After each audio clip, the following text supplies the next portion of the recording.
Fetal therapy and cardiac intervention. In the late 80s, Harrison and his group defined a series of criteria to evaluate and select those anomalies that were suitable for fetal therapy. Basically are an isolated anomaly excluding other structural or chromosomal anomalies, and with a natural history and prognosis that is unfavorable without treatment.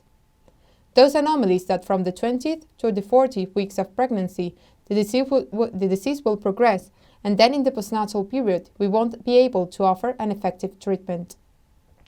Or we could have a late treatment with no reversible sequelae. Additionally, there should be successfully experimental surgery in animals.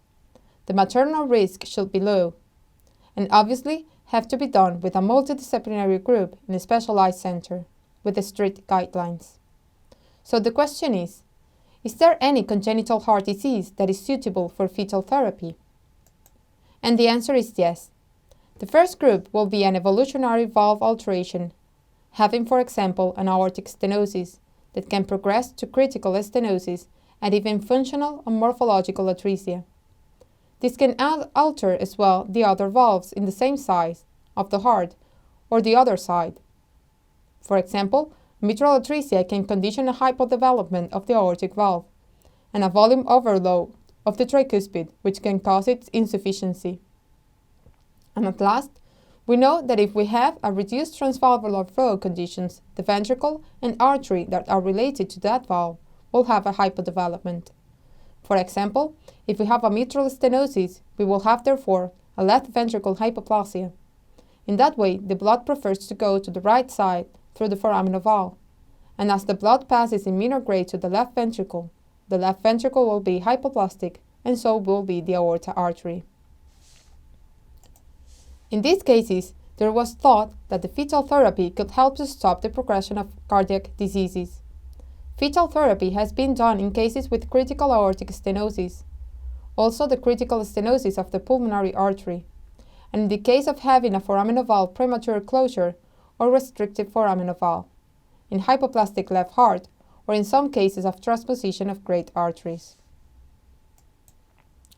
The pathology in which we have more experience and the most studied is the critical aortic stenosis. We know that the congenital lesion of the aortic valve can be valvular, supravalvular, or subaortic. It has a high rate of recurrence, till 50% in dominant and recessive forms. Usually, it's an isolated congenital heart disease. There are no other malformations associated. Regarding the grade of stenosis that can be mild or moderate, there will be no or few repercussions in the ultrasound images. But if we have a critical stenosis or atresia, the repercussion will be noticeable in the left ventricle, and this will guide the need for prenatal therapy. In the 3-vessel plus trachea section will be regarding the flow in the aortic isthmus. This is an example of critical aortic stenosis in a 4-chamber view. The left ventricle is dilated and hypocontractile. The right ventricle has a normal contractility. With color Doppler, we can see that the right ventricle is functioning properly, and in the left ventricle here is a poor entrance of the mitral flow due to the high pressure in the left ventricle, secondarily to the aortic stenosis. This left ventricle has been fighting the obstruction until it can't no more and starts being dilated. This is an example of critical stenosis. In this example, we see an anterograde flow in the aortic valve. It's a narrowed valvular ring with a deviated C score. And in pulse Doppler, we see high velocities. This means that the ventricle is still ejecting blood, but at the high velocities. We have to know that only 10 to 20% of cases will have a severe aortic stenosis. But we know for sure that these cases that are considered critical stenosis will progress. The key will be to differentiate those cases that will progress in this way, in which we see an echogenic muscle ventricle with hypercontractility, but still with a reasonable size, or in this way, in which the ventricle has claudicated and is reduced in size, echogenic, with subendocardial fibroelastosis, with a cardiac apex that is occupied by the right ventricle, and that in the postnatal life, we lost the ventricle and we will need to go to univentricular palliative surgery. In the first case, in which we see a dilated heart, this is if postnatal life could work properly as left ventricle, but in the second example, it won't. If these two cases had 40 weeks of pregnancy, maybe the first case could undergo a postnatal valvuloplasty with a biventricular surgery, but the second case could not be saved, so it will undergo an orbit surgery with phantom circulation. So, how can we predict if the aortic stenosis will progress to a hypoplastic left heart?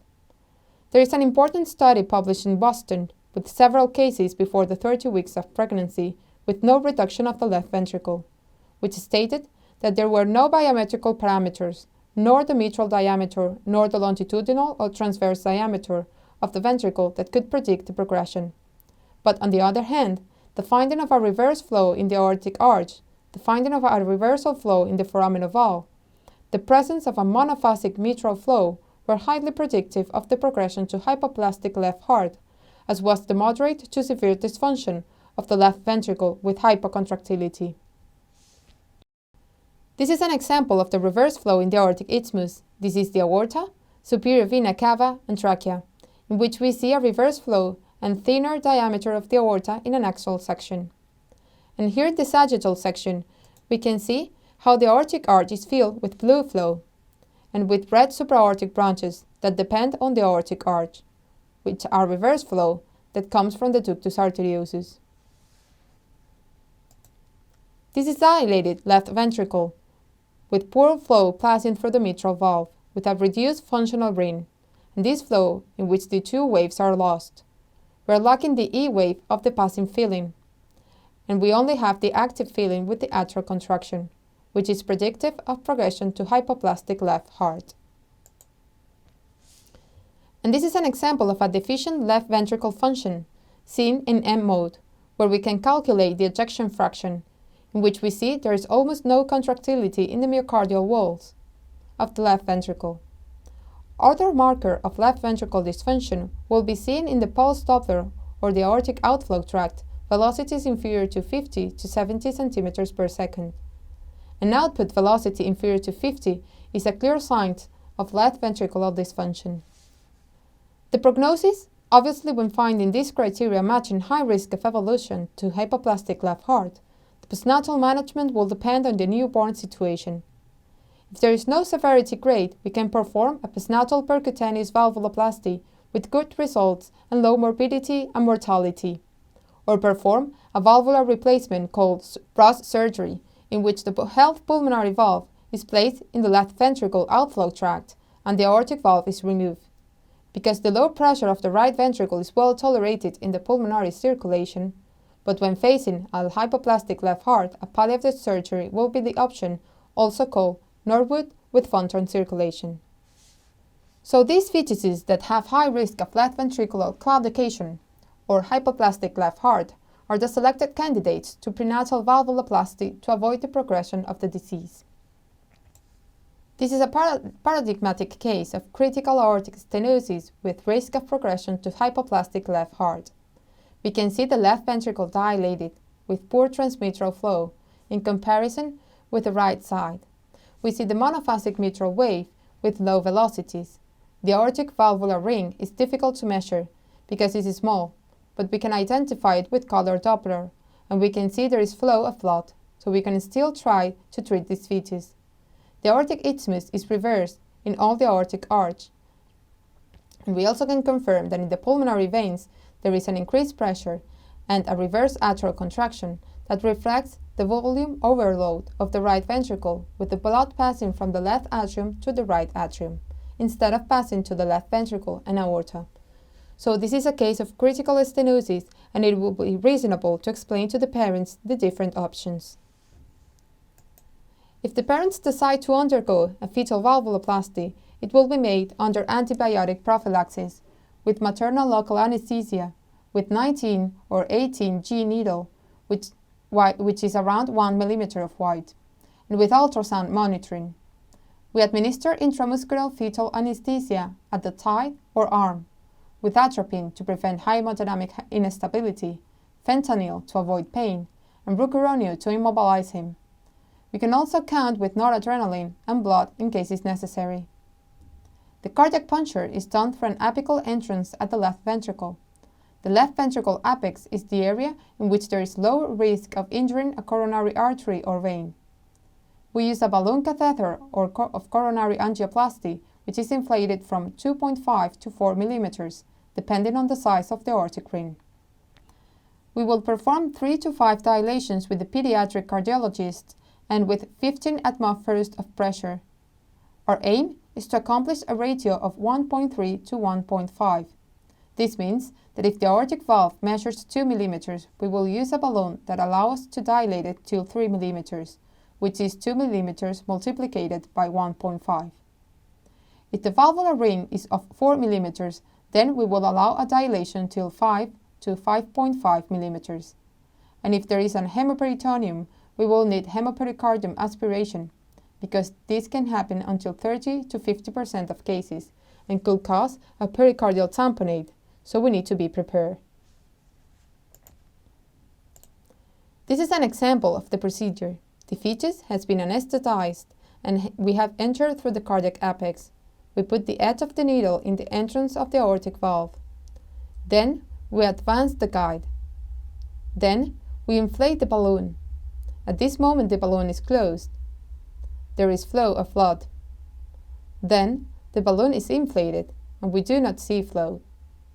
And then we disinflate it again, and we can see with color Doppler the flow of blood with a little bit of regurgitation in red. Then we retire the balloon till the pericardial level, to be prepared if there is an hemopericardium to aspirate it. And then we retire the needle. It's important to be quick in the procedure.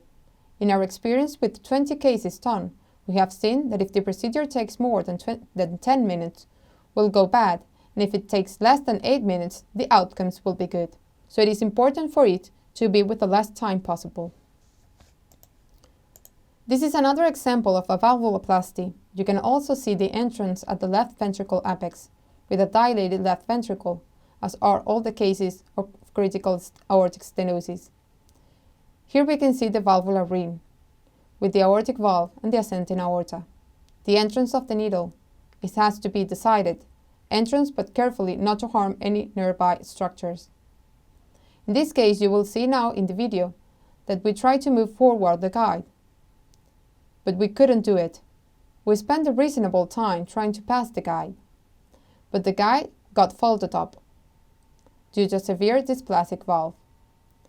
This is a case of a failed valvuloplasty that occurs in 10 to 20% of cases, in which we are not able to pass through the valve. This video have been edited to 1 minute, but we were 5 to 6 minutes trying to pass the guide, but the valve was too dysplasic that didn't allow it. There are the published results. The Boston group had 100 intervened fetuses, and as you can see here, they had 77% of successful procedures, with an important risk of stillbirth. And in half of the cases they were not able to accomplish a biventricular surgery, and in this particular publication they achieved 38 cases of biventricular surgery.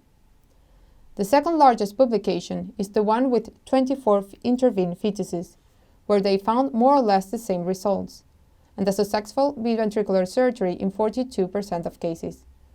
With these results, it is reasonable to think that in years and with experience, we will be able to reach the 50% of success. Although there is a learning curve, there are rare situations and it takes time to perform the procedure with expertise.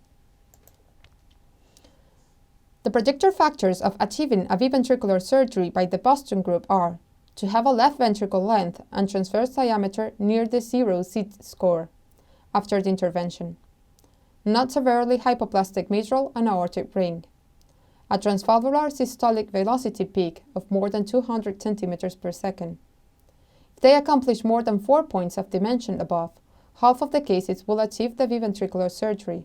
If there were less than 4 points, in any case, biventricular surgery was achieved. The other important group is the pulmonary critical stenosis or even atresia. There are two types of pulmonary atresia. This has been explained before in this model of echocardiography. and are two groups that will reflect two different risks.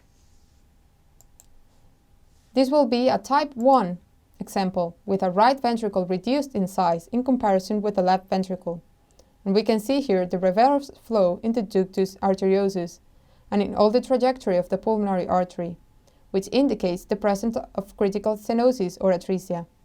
Sometimes we can see arteries that communicate the peripheral part of the heart with the pulmonary artery, with a reduced right ventricle, with reverse ductus venosus, and a thin pulmonary artery. But we have this flow, which is bidirectional with high velocities, our ventricle coronary fistulas that are formed due to the high pressure of the right ventricle as a consequence of the severe pulmonary obstruction. This will be a type 2, in which the right ventricle has growth, and it is even a bit dilated, because the tricuspid valve is incompetent and then produces a flow escape to the right atrium.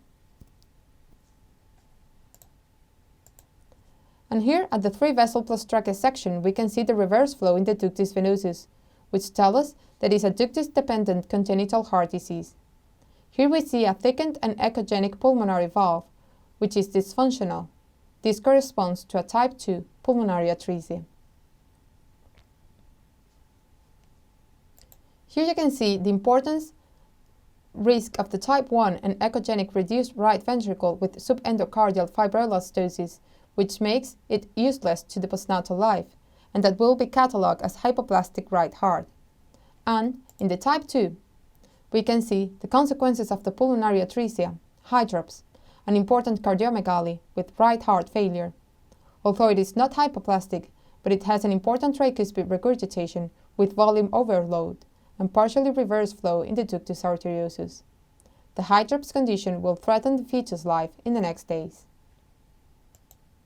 So, in those cases of pulmonary stenosis or atresia type 1, in which there is a high risk of progression to hypoplastic right heart, or those type 2, in which there is a risk of progression to hydrops, we could offer the parents the possibility of performing a valvuloplasty, as it is done with the aortic stenosis. There are several publications, and this is the most significant, and therefore the one we use the most, in which they establish the criteria for identifying those cases with risk of progression to hypoplastic right heart secondary to critical pulmonary stenosis. Those criteria are the tricuspid mitral valve ratio inferior to 0.7, in which the tricuspid ring is reduced, or in the case the right ventricle length is reduced in comparison with the left ventricle length, with a ratio less than 0.6. In cases where the tricuspid flow duration in comparison with the complete cardiac cycle is inferior to 31%, or when we are able to identify ventricular coronary fistulas. The detection of 3 out of 4 of these criteria mentioned before have a high sensibility and a high predictive value for detecting those cases of progression, and therefore the selection of valvuloplastic candidates. And in its moment, Hutha developed a score risk of progression to hydrops when finding ascites, hydrothorax, subcutaneous edema, and diagnosing hydrops, which will be the finding of 2 of the above. Abnormal Doppler flow in the umbilical vein or in the ductus venosus, significant cardiomegaly of more than 0.35, especially if it is superior to 0.50, and altered cardiac function, tricuspid insufficiency, monophasic tricuspid waves. They will punctuate all these items from 0 to 2, and an overall punctuation of less than 7 is a situation of high risk of hydrops, in which the valvuloplasty can be offered to save the fetus life. These are short series. The largest one has 12 published cases, and then other 4 or 5 case reports. There is not as much experience with pulmonary stenosis as there is with aortic stenosis, and this happens because nowadays it is more difficult to select the adequate candidates. The right ventricle tolerates better the hypoplasia than the left ventricle, and even at the postnatal stage, the right ventricle pressures are lower, in which there is the possibility of 1.5 right ventricle surgery or Glenn surgery, where there is no need to advance to Fountain stage, and therefore these children will have better prognosis when compared with the left hypoplastic heart. So the 1.5 right ventricle surgery or Fountain have better prognosis, better quality of life. This is why there are several groups that have abandoned the prenatal valvuloplasty in these cases. The pulmonary valvuloplasty is more difficult regarding the technical aspects. The access is more difficult. It's not through the cardiac apex, and this rises the rate of stillbirth. This has to be commented with parents, and this is why it is difficult to select the cases. Maybe the more obvious ones are those that are developing hydrops, but to predict and prevent the right hypoplastic heart nowadays is a difficult decision. And we have to know that if we perform the valvuloplasty, the risk of a stillbirth is high. On the other hand, once the procedure is done, the rates of success are higher. There are groups that state that the 80% of ventricular surgery will be equally obtained if the valvuloplasty haven't been done, because the right ventricle tolerates better the reduced size without being a non-functional ventricle. But, in summary, we have to explain to parents that there is a high risk of a stillbirth, but if the fetus survives, there are greater possibilities of achieving a biventricular surgery. The last susceptible pathology, foramen valve closure or restriction. This is a heart in which we identify critical aortic stenosis with a hypoplastic left heart. There is almost no contractility with subendocardial fibroelasthosis. There is no flow through the tricuspid valve. We see an aortic atresia with reverse flow, but this left ventricle can be safe in utero. But when assessing the heart, we see that there is no flow through the interatrial septum. A thickened septum, there is no foramen valve. This is a characteristic image of closure of or restrictive foramen valve, and in this case, it is useful to assess the pulmonary veins in blue and red.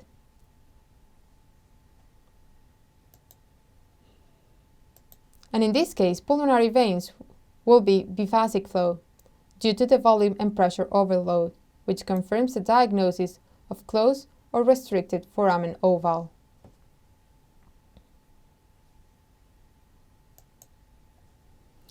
With the serious experience, we know that if we have a closed or restricted foramen valve in utero, it can progress to hydrops and therefore to stillbirth, and if not, there will be a pulmonary vascular lesion with arterialization of the pulmonary veins with hypertension. This high pressure produces an increased intimal vessel layer and even a lymphatic dilation. This will consequently produce a pulmonary venous and artery hypertension with no solution. The perioperatory survival is much less than in normal Norwood, and the general survival of children born with restricted foramen valve is poor. Having said this, the candidate selection will be every time we see a closed foramen valve or a restricted foramen valve, which in the last case will depend on the Doppler pattern of the pulmonary veins. An increased pulsatility index or a reverse flow during atrial contraction higher compared with systolic anterograph flow or biphasic flow as we saw in the example. These are indications of the pulmonary hypertension which is starting to damage the pulmonary vascularization.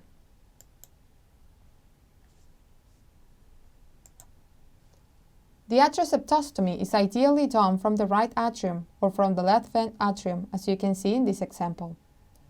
We advance the needle, which is the same as the one we used for valvuloplasty, towards the interatrial septum. With maternal local anesthesia, with fetal anesthesia, as you will see in this video, we enter with the needle from the left atrium.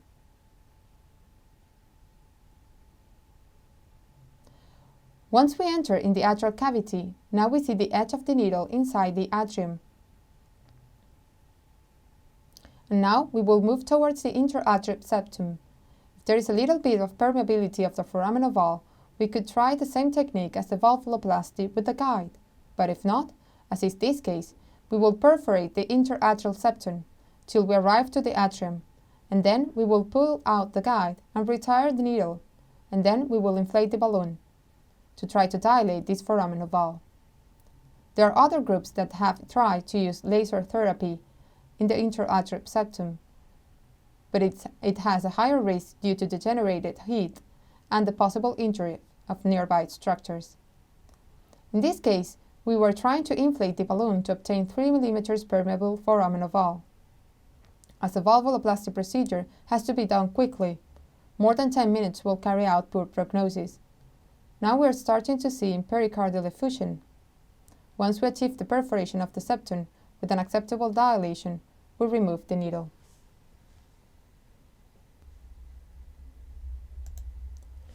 This is the same case.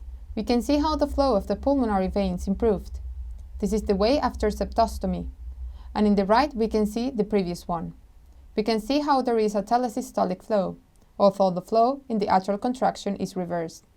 But it's definitely better than the one before the septostomy. So the candidate selection here is obvious and easy every time we face a restrictive foramen valve. There are few series. The larger one, with 20 cases, is the one published by the Boston group, with an intermediate risk of stillbirth, not as high as the pulmonary valvuloplasty, but not as low as the aortic valvuloplasty. If the procedure is successful, which means that we could perforate the interatrial septum, in less than half of the cases we'll achieve a functional foramen valve with dilation of 3 mm, and in these cases improves the survival with Norwood, or those that will go to univentricular surgery due to the underlying pathology. But in the cases where the procedure is successful, but we don't achieve at least 3 mm of dilation, the prognosis will improve in comparison with the cases in which the child is born with restrictive foramen valve. But it is still poor survival rates with Norwood. So the objective will be achieve a functional foramen valve over 3 mm of diameter. As conclusions of fetal cardiac therapy, there is a recent published article from the American Heart Association in 2014, in which they stated that there are 4 clinical indications of aortic valvuloplasty: situations of cardiac stenosis with high risk of progression to left hypoplastic heart. When having a critical stenosis with restrictive foramen valve and a dysfunctional mitral valve, in cases where there is a critical pulmonary stenosis or pulmonary atresia with high risk of progression to hydrops, and if the parents decided to, if there is a high progression to hypoplastic right heart. We always have to remember that the fetal therapy is a continuing process. These children in postnatal life probably will require more valvuloplasties, will require also surgeries to recover the function of the ventricles. The case selection and the moment of therapy is the key. And these are rare diseases. We lack of experience, which makes it a high knowledge curve. If we achieve 20 cases, we then can consider that we will accomplish a biventricular corrective function in half of the cases. It is also true that we lack of information of long-term prognosis and evolution of these cases that had fetal therapy.